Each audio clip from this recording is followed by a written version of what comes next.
খ্রিস্টানদের প্রধান ধর্মগুরু পোপ ফ্রান্সিস মারা গেছেন।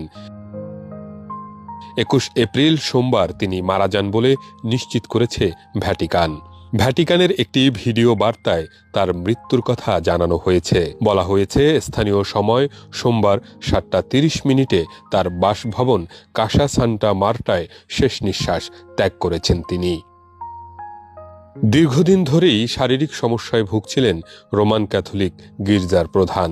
মৃত্যুকালে তার বয়স হয়েছিল 88 বছর। বিবিসি বলছে, ইস্টার উদযাপনের পরদিনই মারা গেলেন এই ধর্মগুরু। আগের দিন রোববারই তিনি মার্কিন ভাইস প্রেসিডেন্ট জেডি ভ্যান্সের সঙ্গে দেখা করেছিলেন। ভ্যাটিকানের টেলিভিশন চ্যানেলে কার্ডিনাল কেভিন ফারেল বলেন, গভীর দুঃখের সঙ্গে আমাকে আমাদের পবিত্র ফাদার ফ্রান্সিসের মৃত্যুর কথা ঘোষণা করতে হচ্ছে। বিবিসির প্রতিবেদনে বলা হয়, তিনি 74 সালের পর প্রথম নন ইউরোপিয়ান পোপ।